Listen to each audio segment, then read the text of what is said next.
Hi everyone, thank you for tuning in and I hope your summer is going great.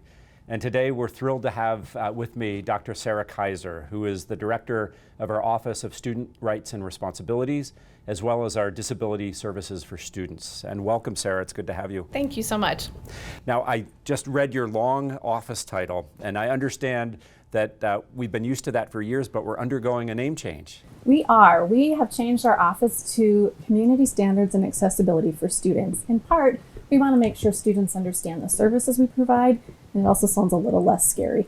Yeah, it sure does. And I figured we should probably start by talking about the office and the services that you provide. So, in your opinion, what are the important aspects of the services that your office gives to our students here on campus? Sure. What we always tell students and families and faculty and staff is our office provides services to the students who aren't having the experience they thought they'd be having at UND.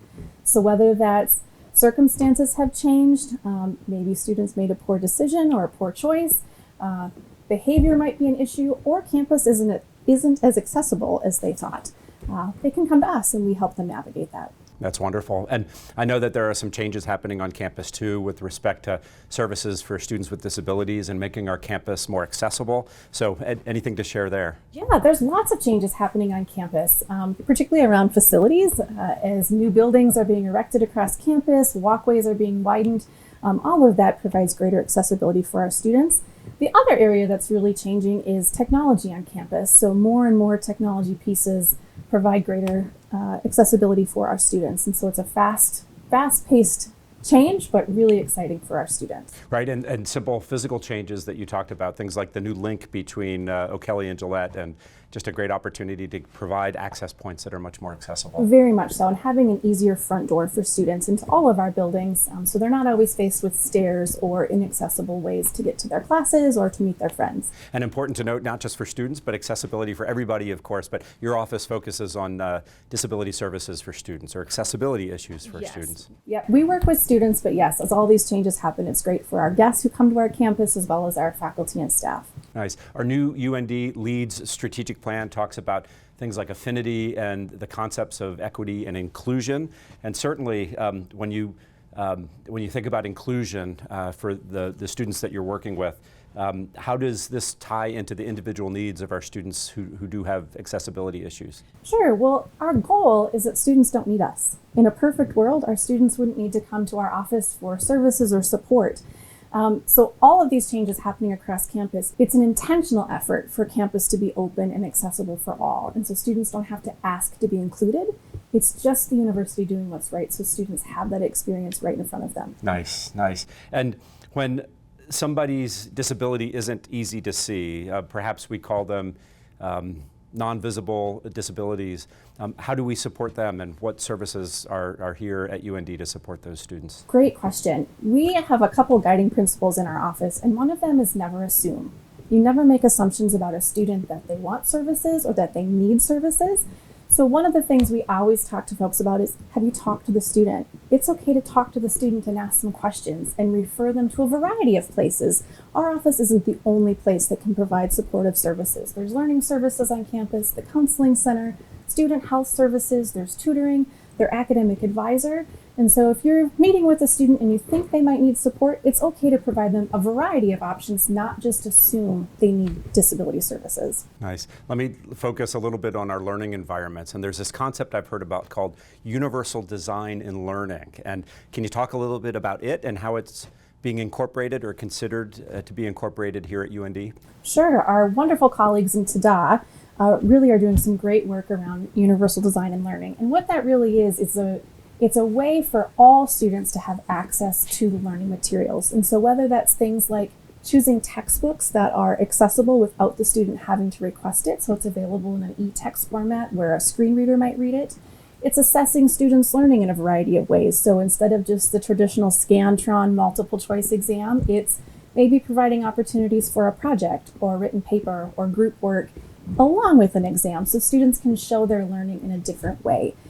It's also how you provide the material. Is it standing at a lectern providing a lecture, or is it incorporating technology into different things? Is it recording your lectures? It's a variety of ways to involve learning in a different way than just the traditional one way for all learners. Nice. And as we think about the whole campus community, right, it comprises individuals from those with disabilities, those without, and for the general members of our campus, what can they do as individuals to help promote the sense of accessibility here on the campus? Great question.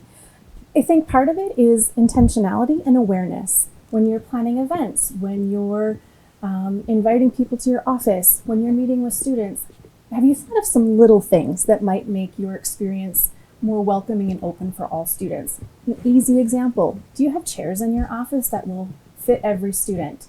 Do you have chairs that don't have wheels on them? When you're planning events, do you have food that's inclusive for a variety of diets and eating preferences for folks? When you plan events, have you thought about different types of chairs and seating? Have you thought about where people are going to enter the event from? Have you thought about microphones so that even though you're in a small space, what if someone has a hearing challenge? Do you have microphones and sound that's amplified for folks? Just thinking about things a little bit extra goes a long way in creating an accessible environment for all. What I love about it is this is about thinking about other human beings and what they might need to get the full experience that we want to offer them. It's pretty amazing. Absolutely. And it's also caring for one another. And it's okay to ask your colleagues, ask your students, how did that work for you? Did you feel welcome here?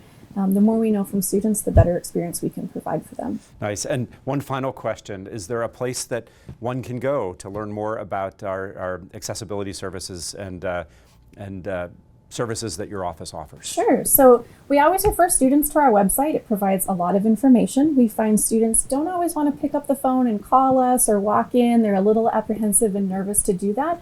So our website is a great place to start, but please know we are always available to meet with students in person, on the phone, over Zoom. We also collaborate a lot with Assistant Vice President Donna Smith.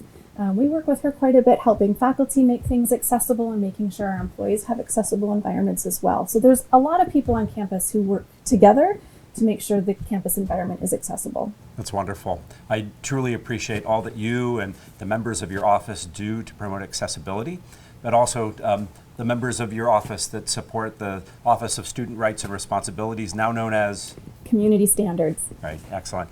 It's a delight to have you here. Dr. Sara Kaiser, thank you for being here and enjoy the rest of the summer. Thank you, you as well. Okay, before you turn off the video, I'm now here with the whole staff of the Office of Community Standards and Accessibility for Students. Did I get it right? Yes, yeah. But we're going to leave off the Office of. There is no office. It's just a collection of people. So we're happy to have them here. And I'd love to ask the question, what do you love about this office and what do you do so great? Working with the students. We help students. Yeah. We're small but mighty. Small but mighty. Yes. Mm-hmm. Yeah. Excellent. And smaller come July 5th. Yes. Is that Yes. true? Dr. Yes. Vicki Morissette? Yes. What's happening? I'm retiring. On July 5th. Thank you for your many years of service to UND. Pleasure. Great. Any other comments from the crew? Nope, I've already talked. Nope. Nope. Have a great summer. That's a great way to end this Behave. Have a great video. summer. Yep. Behave. Have a great summer. Behave. Be good. And most importantly, if you need help, if you need accessibility services, this is where to come.